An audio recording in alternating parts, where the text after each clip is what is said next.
السلام عليكم.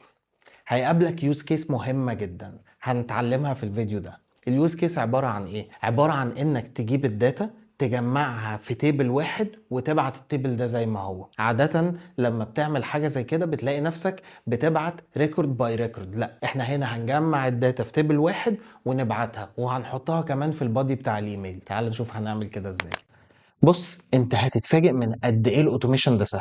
امشي معايا خطوه خطوه وما تستعجلش، وهم 4 أو 5 اكشنز بس. يعني الاوتوميشن كلها 4 أو 5 اكشنز بس هتعمل بيها التيبل. انت هتبقى متخيل الموضوع صعب بس هو سهل جدا. هنمشيها خطوه خطوه. اول حاجه هروح على باور اوتوميت. طيب، في الاول قبل ما اروح على باور اوتوميت محتاج اقول لك ان انا هعمل اوتوميشن على الكيو اي تراكر ده. شير بوينت ليست عندي، عاوز اخد كل الداتا اللي فيها واقوم مطلعها على تيبل، والتيبل ده احطه جوه ايميل. طيب، وعايز وانا بعملها على التيبل اختار الماينر بس على سبيل المثال، او اختار الميجر بس.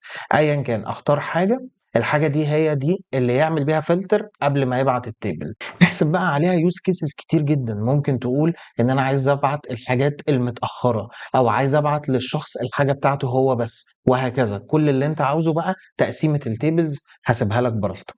طيب، انا عاوز اخد الميجر. هروح هنا في باور اوتوميت وهقول له ان انا عاوز اعمل انستنت كلاود فلو. انا هعمله انستنت. شوف انت عاوز تعمله سكادجولد، عايز تعمله زي ما انت عاوز. تعال نعمله سكادجول. يعني اكن انا ببعت ريمايندر بكل الحاجات الميجر كل اسبوع مثلا. يلا نعمل كده اهو. فلو نيم هنقول كيو اي، وهقول له ميجر ديفكتس. عايز ده يتباعت كل اسبوع يوم الحد بالتحديد. الساعة كام؟ الساعة 10. ماشي، ابدأ الموضوع. الريكرنس خلاص جاهز، ما فيهوش مشكلة. أول خطوة هعملها إيه؟ هجيب الايتمز من الشير بوينت ليست. إحنا عملناها كتير. جيت ايتمز أهو. هقول له الشير بوينت سايت بتاعي اسمه كواليتي تيم، والشير بوينت ليست اسمها كيو اي تراكر. وهزود هنا حاجة مهمة جدا هي اللي هتحدد موضوع الميجر والماينر. هروح اختار من الادفانس بارامترز، هقول له عايز فلتر كويري، وادوس بره كده عشان يظهر معايا. وهقول له بص كده، لاحظ معايا انه هنا الديفكت تايب اسمه ديفكت تايب، اللي تحته الميجر والماينر. يبقى اللي تحت الميجر والماينر اسمه ديفكت تايب. هروح راجع تاني هنا وهكتب ديفكت. طيب، انا كتبتها زي ما هي موجوده هنا بالظبط، وشلت السبيسز لانه في الباك اند الشير بوينت ليست هيشيل السبيسز، فانت شيل السبيسز اللي ما بينها. ده كده اسم الكولوم اللي انا عاوز اعمل فيه فلتر. هقول له اي كيو. اي كيو يعني ايكوال ميجر، وهحط ميجر في سنجل كوتيشن بالمنظر ده. كده انت خلاص عملت الفلتر بتاعك. طيب، كده الخطوة الأولانية هو هيجيب الايتمز ويعمل عليها فلتر، فهيجيب لك الايتمز المتفلترة دي لوحدها. وبعدين الخطوة التانية عايز أعمل HTML table. HTML، وهو ده الأكشن الأساسي معانا النهاردة. create HTML table from. هجيبها منين؟ هقول له هاتها لي من الليست اوف ايتمز اللي جايه من get items اهو. from الاكشن اللي قبله على طول. طيب، هيعمل بقى ايه هنا؟ هقول له show all. فهيقول لي الكولومز بتاعتك عاوزها اوتوماتيك عشان احط لك كل الكولومز. لا، انا مش عاوزها اوتوماتيك، انا عاوز احددها، فهخليها كاستم.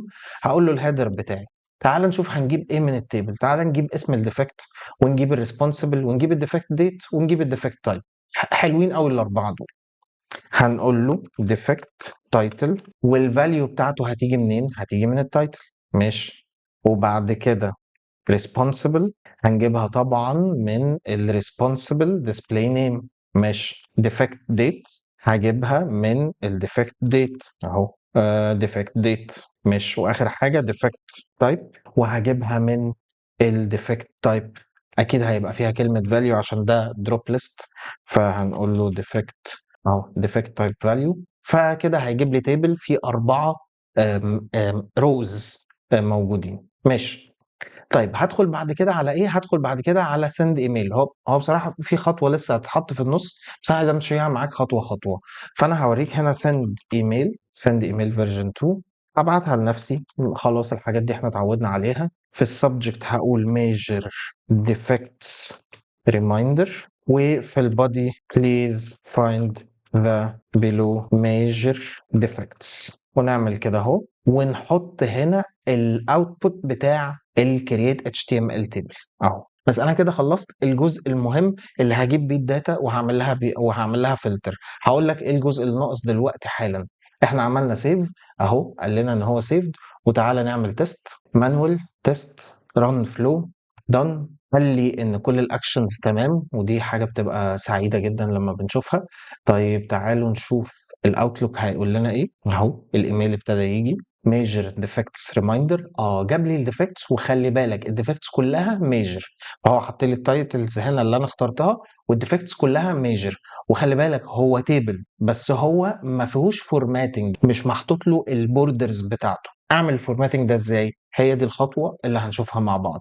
تعالى بقى اقول لك على حاجه هتعملها سهله جدا برضو. هتيجي هنا بعد create HTML table وهتاد compose، وهتاخد الكود ده اللي انا هحطه لك في الديسكريبشن كوبي بيست من غير ما تتعب نفسك، وهتحطه معاك في الاوتوميشن بتاعتك هنا اهو في الكومبوز. هتعمل بيست وهتشيل بس اللي بين تيبل وتيبل، وهتشيل اوتبوت وتحط الاوتبوت بتاعك اهو. ادى الاوتبوت بتاعي. ده عمل لي ايه؟ عمل لي فورماتنج للتيبل نفسه.